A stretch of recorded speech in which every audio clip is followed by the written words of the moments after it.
Trust is the foundation of every great relationship, and yet I was pretty clueless about how to build trust.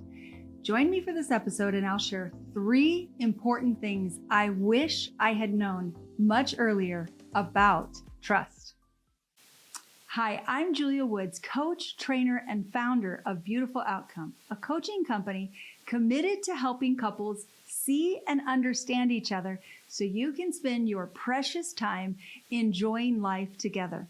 I have a free gift for you, so make sure you stay to the end to hear more about that.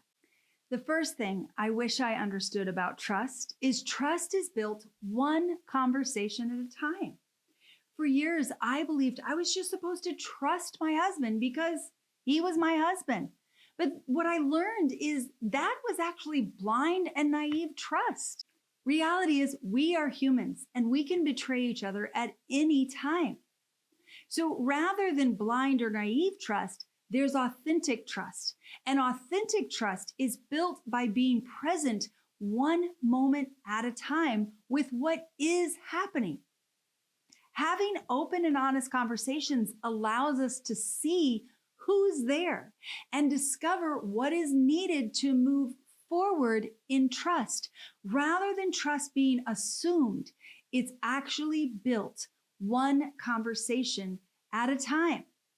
The second thing I wished about trust is trusting another is more about me than the other person. So I often found myself asking, can I trust my husband?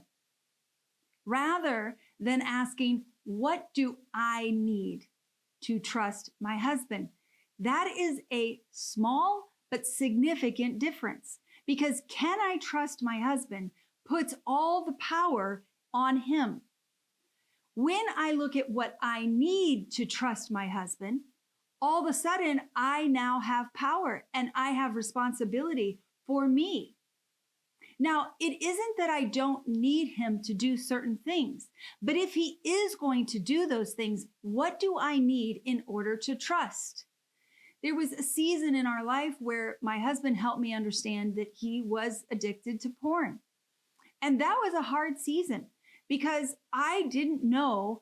I kept thinking, can I trust him? Can I trust that he's not looking? Can I trust that he is not doing what I didn't even know he had been doing? So what would happen is I wouldn't want to leave him at home alone. I was scared to leave the house because I was afraid that he would act out. So all of my life was wrapped up in his choices and what he was doing. And I became a prisoner to him. What began to shift is I thought about, how could I build trust?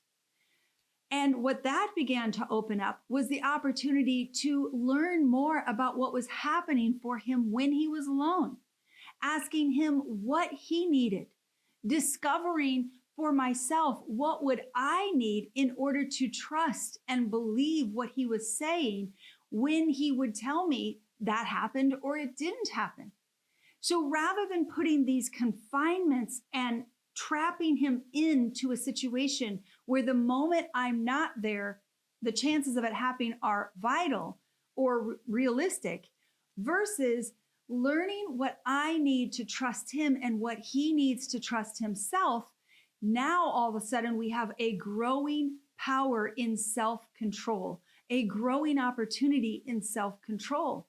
And I began to learn to ask questions and began to learn to trust my intuition in a way that I never had when all of my ability to trust him was dependent upon him.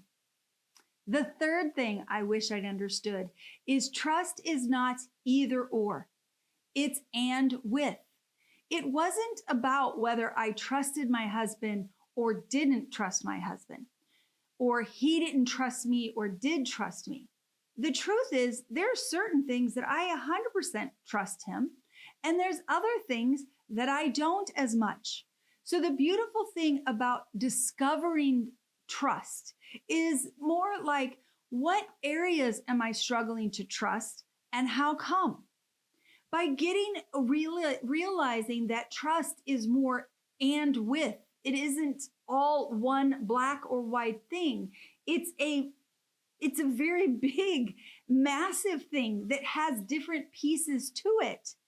Now, all of a sudden, I can begin to discover what's going on in me. And my intuition becomes my greatest ally in learning to trust because I begin to listen to that gut. The more I knew how to communicate with myself and with my husband, the more I'm able to grow trust. The third thing I wish I had known about trust much earlier is that trust isn't either or. I looked at trust as though it was black and white. I trust you, I don't trust you. Rather than realizing that trust is and with. I can trust you, and there are certain areas I might not trust you. So then it moves into a conversation of where am I struggling to trust and how come? What is missing in that area, or what would I need? When I begin to look at trust as when I begin to look at trust as and with, my intuition becomes my greatest ally in learning to trust. It begins to tell me in my gut, I begin to discover what's missing, what's wanted and needed. These three things have been powerful, and they continue to help me continue to grow trust in each relationship. The truth is, the more I learn how to communicate, the more my trust grows and my ability to deepen my trust.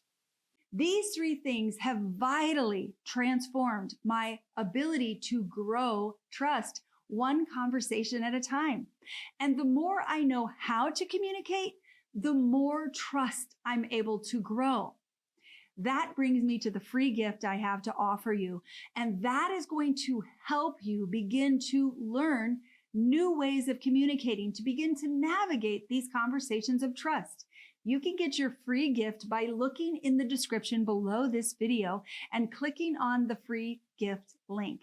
Would you help me out by sharing one thing you're taking away from this episode in the comment section below, and like this video and subscribe so you don't miss an episode. Thanks for joining. I'll see you next week.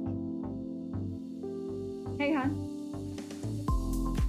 What is one area you struggle to trust me in? Finances. Really?